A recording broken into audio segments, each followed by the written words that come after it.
The book of Habakkuk, chapter 2, verses 8 through 14. Because you have plundered many nations, all the remnant of the people shall plunder you, because of men's blood and doing violence in the land, to the city and to all who dwell in it. Woe to him who is getting evil gain for his house, in order to set his nest on high, to escape the clutches of evil. You have counseled shame for your house to cut off many peoples, and your being is sinning.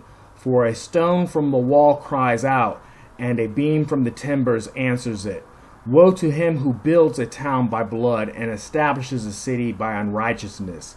See, it is not from Yahuwah of hosts that peoples labor for fire, and nations weary themselves for naught. For the earth shall be filled with the knowledge of the esteem of Yahuwah, as the waters cover the sea. Johann Galton. The American Empire will collapse by the year 2020. In 2000, Johann Galton predicted that the American Empire would collapse by the year 2025 due to several factors: wealth inequality, social upheavals, the American military-industrial complex, etc.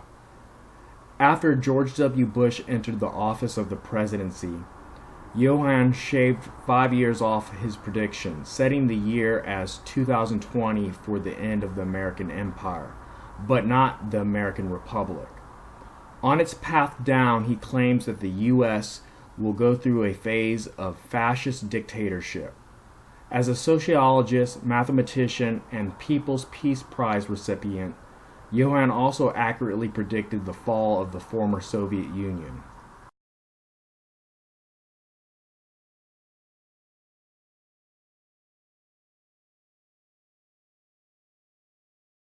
And I think when you get to older civilizations, they become more benevolent. They don't hang on to things like genetics as much. They understand how experience changes you. Base them on facts instead. That's essential. But what I find interesting is you're so into facts and you're so into science, but then you supported Donald Trump, right? Well, that's a whole different question. That's a whole different subject. Let's get back to... But I want to know how it is you voted for Donald Trump when you're so into facts, because his entire campaign is not based in facts. It was all based in propaganda and emotion. I voted for Donald Trump for one reason only. His policies, if implemented, would slow the dispossession of whites in the United States. If you were to deport all illegal immigrants, if you were to think very hard about letting in any Muslims, all of this would slow the rate at which whites are becoming a minority. Hail Trump! Hail our people! Hail victory!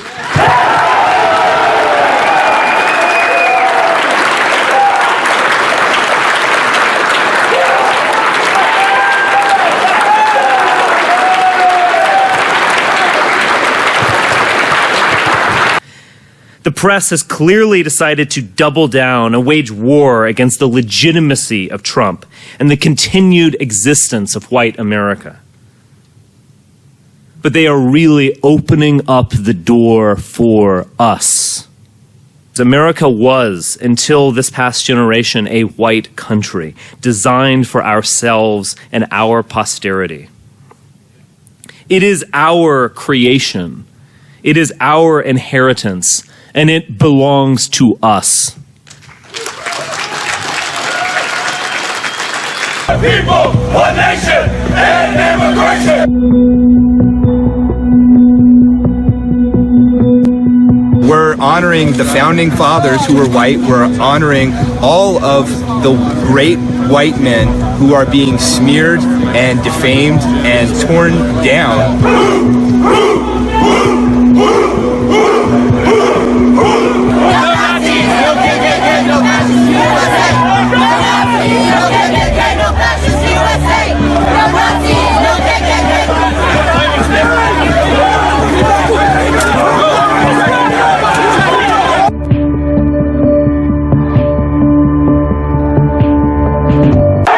A major American college campus transformed into a battlefield. 10 o'clock Friday night, hundreds of white nationalists storming the University of Virginia, protesting plans to remove a statue of Confederate General Robert E. Lee. Blood and soil! torches in hand, chants echoing across the historic campus. You will not replace us! Images showing the march spiraling out of control. So-called alt-right demonstrators clashing with counter-protesters, some swinging torches. Police dispersing the crowds, calling it an unlawful assembly. Several people injured and one person arrested, led away in handcuffs. Some in the crowd reportedly hit in the face with pepper spray.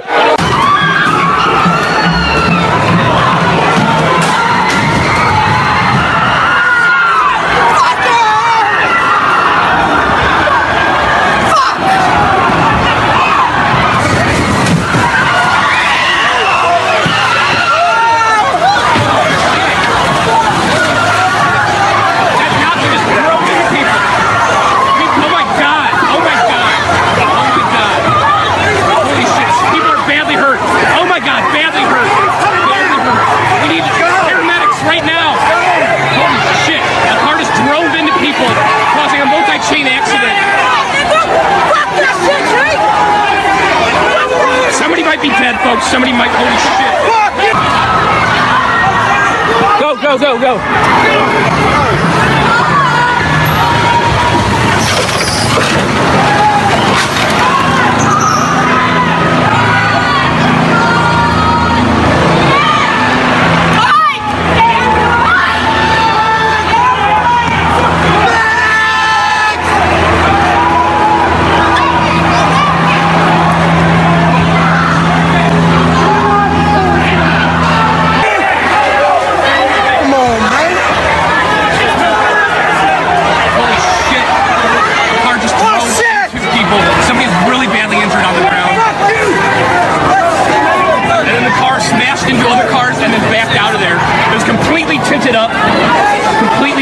Oh my God. Oh my God.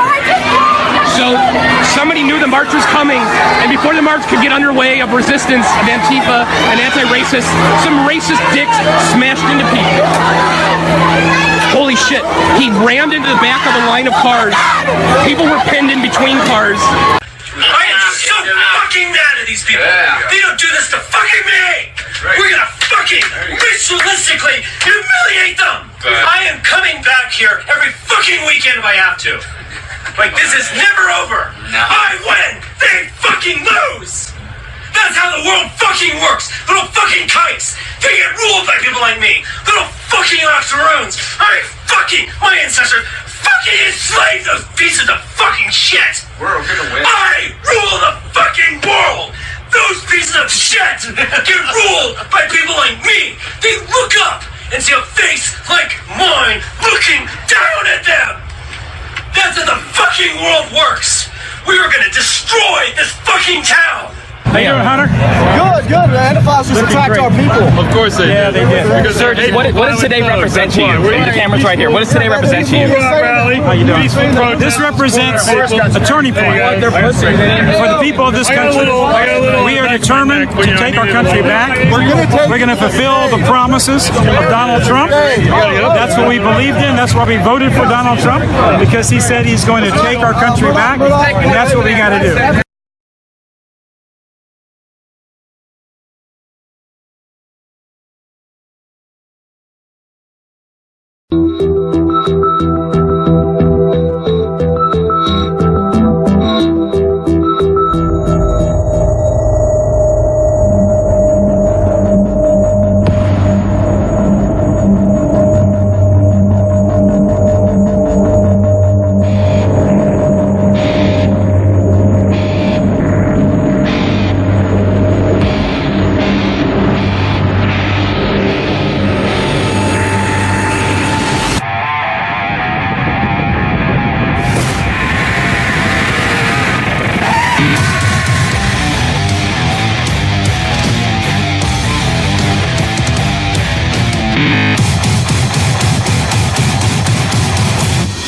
If I was just gonna attach an idea to it, it's gonna be dangerous freedom.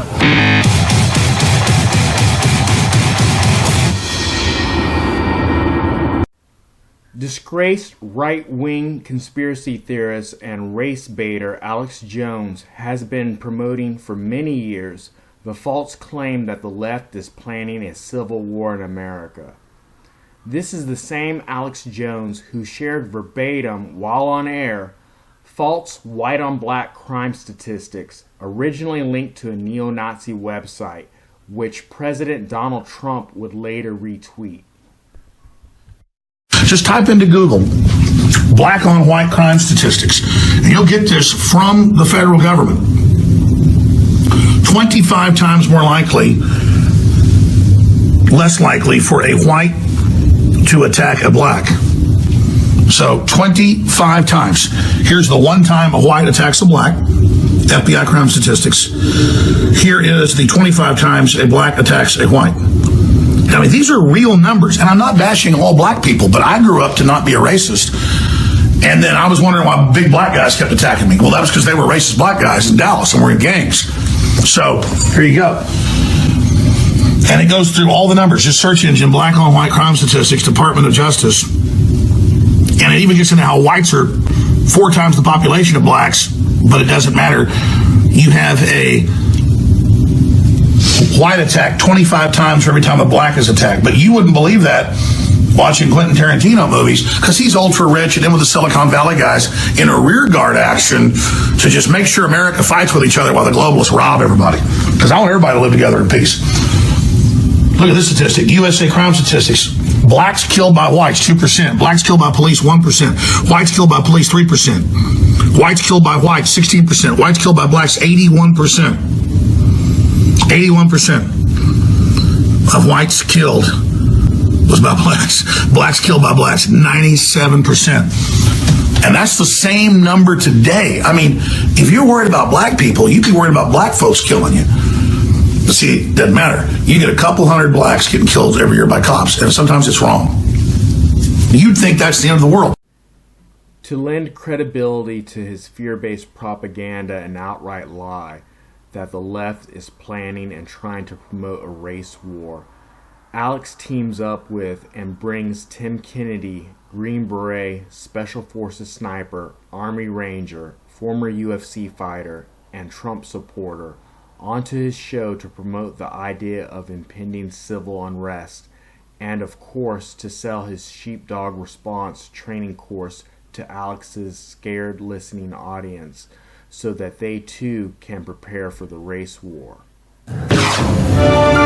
And welcome back here on InfoWars Nightly News and this Friday evening edition. Now, we've already seen civil unrest at record levels since the 60s here in the United States, mainly Bernie and Hillary supporters attacking our own Jakari Jackson, hitting him with a rock, attacking police horses with barricades they're throwing at people. The New York Times calling, for somebody to kill Trump. Glenn Beck saying he wants to stab him. The establishment media, the leftists, are really trying to destabilize this country from my historical research.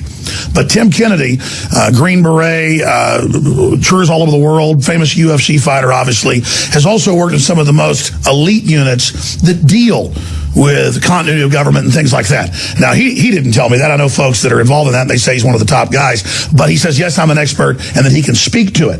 And so I want him to kind of repeat to us what he said behind the scenes about how concerned he is about what is coming, what is already here, and how bad it could get, and how we stop it and maintain our free, open republic. Because make no mistake, the Soros-backed globalists want civil disobedience, civil emergencies, riots, looting, race war to bring in even greater control later.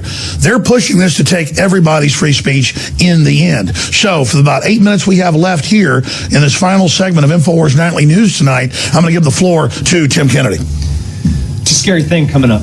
What we know is coming is the perfect petri dish for bad things to happen. You don't see riots in Chicago in the middle of winter. It's too cold. People don't want to go outside, right? So for really civil unrest to happen, you have to have a bunch of little things that set up for the perfect situation. You have to have a reason, right? People are so emotionally involved in this presidential election right now, and finally, for the first time, realizing that there's something wrong with our country, that there's been like the existential perspective that the eyes are open, eyes wide open. We know that something's not right. The racial segregation that, like, even though we have a president saying, hey, I'm trying to break down borders, we've never had so much hate between different racial segments, which is disheartening and concerning. But what's even more scary is we know that all of these things individually are setting up the perfect opportunity for serious civil unrest. And now that we're moving into summer, we're moving into the presidential election, we're moving into us sending troops back into Iraq. We're looking at groups and segments of people that are supporting specific presidential nominees that are losing their guy, that are furious over the fact that, Ted Cruz, the never Trump people, or the never Hillary people, or the never Sanders people. All those people are losing their guys, and they're only going to have two options. And now we have a perfect, conducive environment for some serious problems. You think riots in, Missouri was bad? Just wait until July. Just wait until August. So if the dominoes are set up and lined up and Soros and others want to kick them over, what do we do? Now, you say dominoes, I say the gasoline. The trench has been dug, and it is just full of accelerants. You have every single thing for that fire to just explode. And now... So the climate's perfect. Yes, the climate is perfect. The temperature is perfect. Everything is right for things to go really... So if the planets are aligning, and most analysts are saying that, it's happening all over the world. We've seen some of the globalists fund the Arab Spring to put radical Muslims in and other things. How do we counter this? Educating the public? Being prepared, first of all, as an individual, you have to get ready. You have to do all the little things that, don't think that people don't care if people think that you're crazy. Don't think that you're being a fanatic, that you're being a prepper. I am only responsible for my family. My family's going to have food. My family's going to have water. We are going to be safe. And if you think I'm crazy because I want to make sure my family's protected, fine, that's the way it is. But as an individual, you need to look and research about ways that you need to prepare for what would happen in whatever city you live in. If you're in Albuquerque, New Mexico, and Trump comes to town and the whole entire city loses its mind, they're breaking horses' legs, they're throwing Molotov cocktails. That's in May, before we even have him as a nominee. What do you think is going to happen in August, when we're just a couple of months away from the election, when things are really ripe? It can get bad, and it can get bad fast. You need to do the research and figure out what you have to do to really prepare to make sure that your family's safe. And now, nationally, they are inciting and encouraging racial wars and riots. If you want to be able to shut people up, you have to use fear. So the definition of terrorism is to use fear or violence as a tool, as a weapon to achieve your objectives, right? If you're a politician, you can use that same fear to take away freedoms, to pass acts that give you access to every single iPhone out there. Be like, no, it's a terrorist. We need to be able to get inside of that guy's phone. He's really bad. Just give us access to all iPhones so that so we can protect you. That's terrorism in my definition. You're using fear as a weapon to gain more Absolutely. Freedom. Wow, Tim Kennedy, that was powerful info. The whole country, the whole world's in danger of escalated civil unrest, like Google financing the Arab Spring to just bring in that tyranny, and these vultures sit on top of it. You're getting folks ready with sheepdogresponse.com. Give us your name and your occupation, sir. My name is Tim Kennedy. My occupation... That's complicated. That means he's gonna go and drive down the street and throw more acid on little girls. Yeah, I've been there. I murdered that motherfucker. Because we don't let that happen, not in our world. All of those little decisions lead up to that moment where you're gonna live or die. Sheepdog Response is an opportunity for us to change the current culture of Americans. Like, okay, I'm drilling. No, we're drilling to stay alive. We're drilling for that time that we have to fight for our life. There we go, nice takedown. Gotta find it, gotta find it. And if you don't drill that way, you're gonna die. Sheepdog Response is the work to liberty. You feel that, right? This is not jujitsu. I just tore your eyes out. Old man jujitsu is for fucking old men to die. It's putting the teeth back into the we are the people. And you're gonna see for the first time how you've lived your whole entire lives. You're gonna have like, not this existential realization that you're like, oh my God, Nirvana. No, what you're gonna do for the first time maybe is as you're normally pushing the shopping cart, looking at your shopping list, or texting, or grabbing your kids, or throwing on the cart, you're going to go like this. You're going to look up. And the moment I step off in country, in a non-permissive, or semi-permissive, even a permissive environment, I am profiling all of the time. That is the thing that saves my life. We're not building an army. We're not creating vigilantes. We're changing a culture that really values freedom and appreciates hard work and loves what's on the far side of it. Now, of course, in opposition to FBI Director Christopher Wray, who says that white supremacy is a persistent and pervasive threat in America, Mr. Hunting Hitler, Tim Kennedy, downplays the threat of white supremacist terrorism while on Fox News when talking about the recent mass shooting targeting non-white Americans in El Paso. And one thing I'd like to bring you to is the terms we're seeing way too much in reporting on, and it's become almost routine, and it's sad. Labeling a president or people racist, white supremacist, nationalist. Well, where are we going with these terms? Ignorance. That's what it is. It's somebody that is unable to form an argument and be able to put into words how they disagree with somebody. Instead, the easy solution is to name call. You know, in my household, name calling, it was the lowest form of communication. That means that you cannot form an argument. You can't articulate what you're trying to say. So instead, I'm just going to start name calling. It's idiotic. What it is it's fear. It's fear that this man is making changes. You know, Trump might not be perfect, but what he does do is care, and he's trying to make positive changes in this country, how he sees them. And people that disagree with the way that he does that, it's like, oh, he's a racist, he's a bigot. I loved an era where, if you called a president a racist, a bigot, a coward, you would be at the end of a duel. Now, I'm not saying that we should be pulling out swords and guns and pointing them at each other in the White House, but there should be consequences for your words.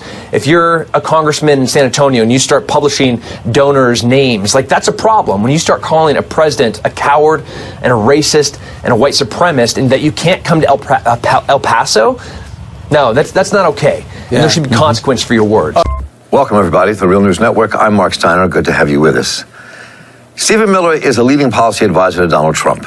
He may also be the direct link between the White House and the white nationalist movement in this country. The Southern Poverty Law Center's Hate Watch reviewed over 900 emails between Miller and the editors of the right-wing news organization Breitbart. They were leaked by their former editor, Katie McHugh, who they fired. So I guess you have to be aware of who you fire. In those emails, he pushed a white nationalist agenda, setting up camps that separate children from families, banning Muslims from certain countries, setting arrest quotas for the undocumented in our country, and more. Now, the white nationalist influence, if not control of the White House, may be much more real than we admit, and we'll explore some of that.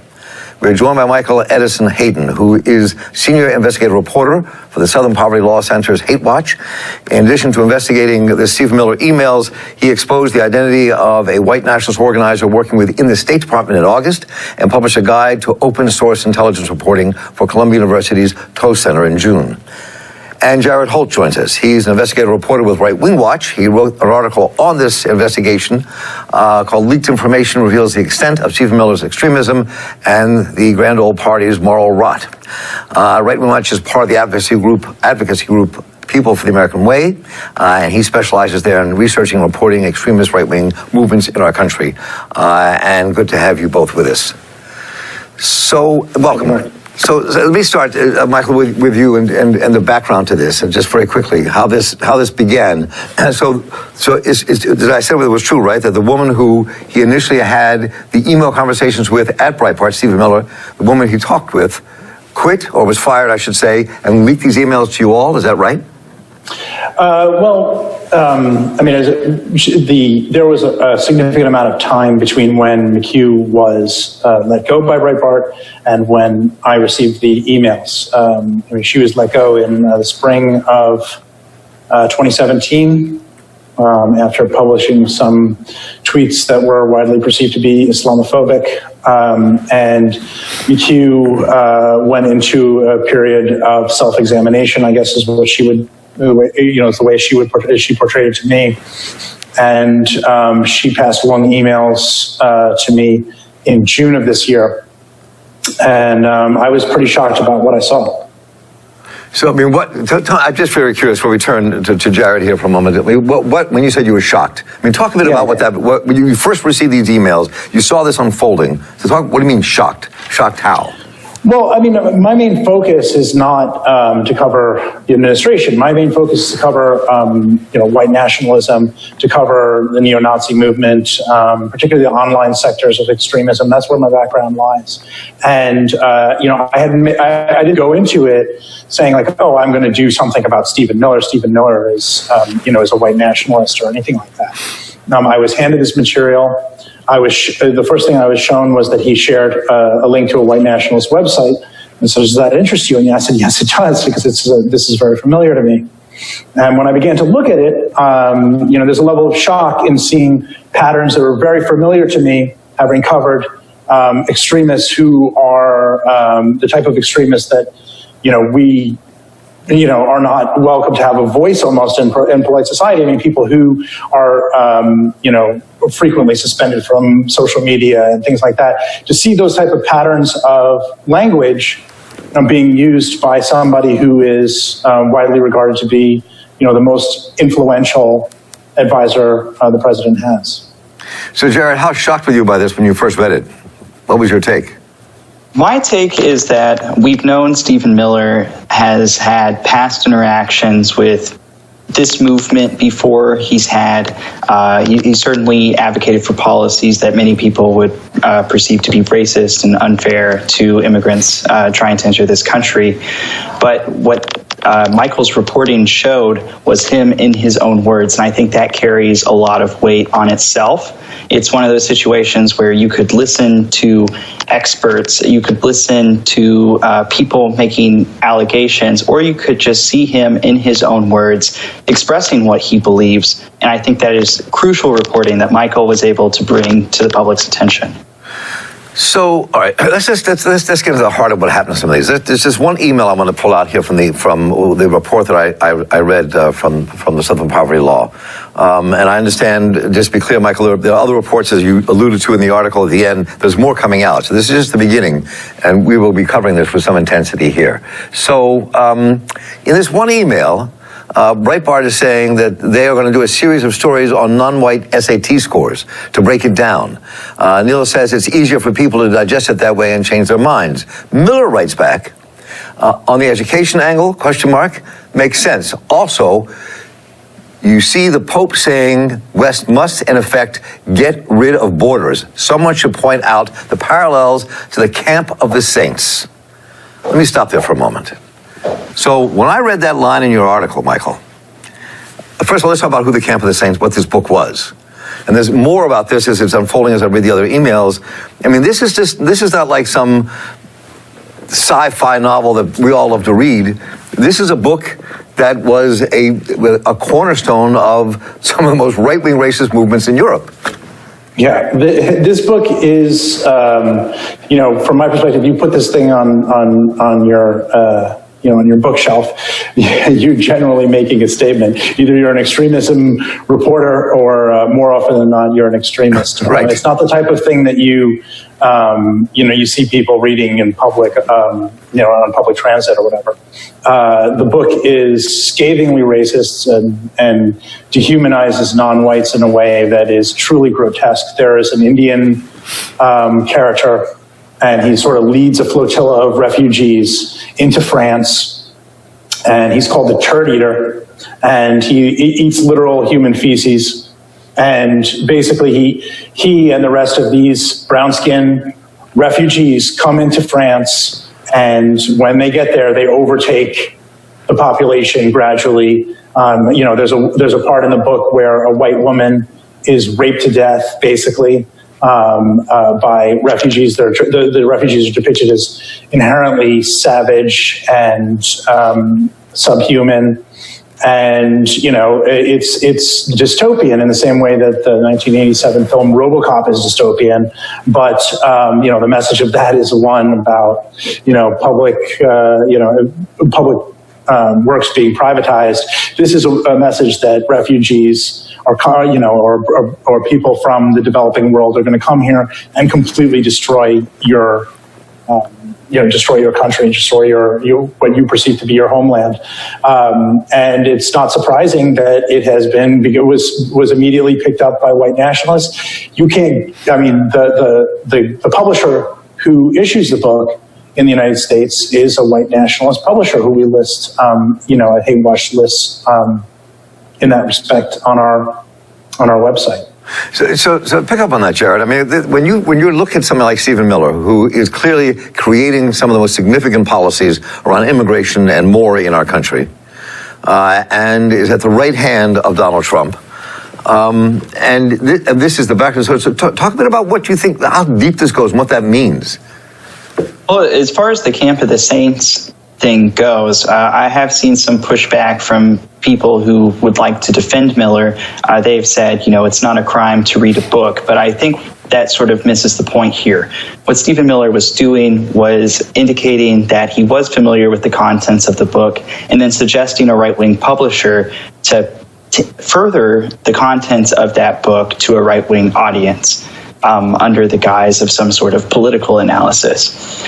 So that is indicative to me of a pattern that represents what is likely Stephen Miller's agenda, which is to be a part of the Republican movement under Trump and to usher in policies that are adjacent, in the very least, to the goals of white nationalism.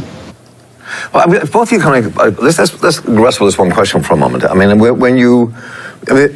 racism and anti-Semitism run very deep in our world. And racism in this country is one of our greatest social diseases. And most everybody is infected by it at some level. So we're not talking about somebody who may have some racist ideas who works in the government. We're talking here, Michael, about people who are part of a white nationalist movement, who are virulent racist, who live by their racism, and that they're at the heart of the White House here. This is a pretty frightening scenario. I mean, this is different than having a conservative or a liberal deciding what policy is. We're talking about people who, for want of a better term, in the old days might have been called a fascist at the top. Yeah, I think, the best way to frame this, the best way to look at it, in my opinion, is to understand that, there's garden variety racism. There's the stereotype of your uncle or whatever at the Thanksgiving table, this sort of thing, right? That people bat around. And then there's a difference between organized racism and trying to organize society around racist ideas. And that's a huge difference. It makes a huge difference to us because we don't, police. We're not interested in policing people based upon the fact that they use slurs.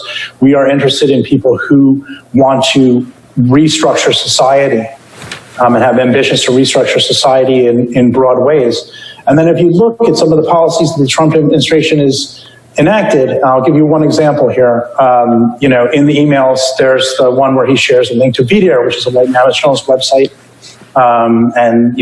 They sort of,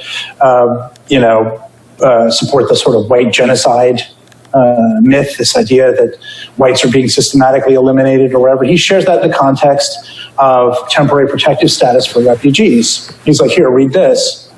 And to a very young reporter who is only 10 months out of college, he says, read this. Why don't you read this as your guide?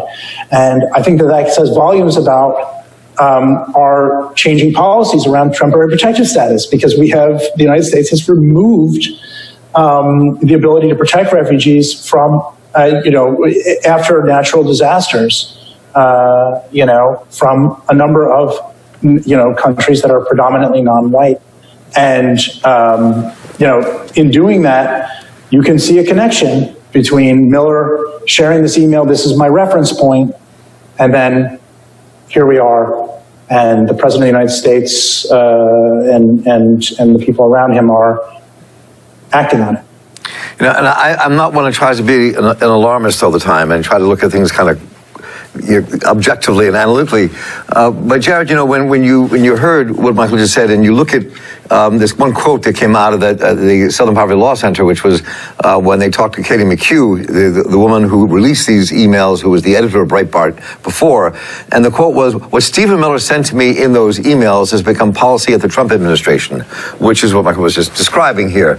But I mean, this is, I think, politically, when you look at what could be unfolding here, this is where the danger lives.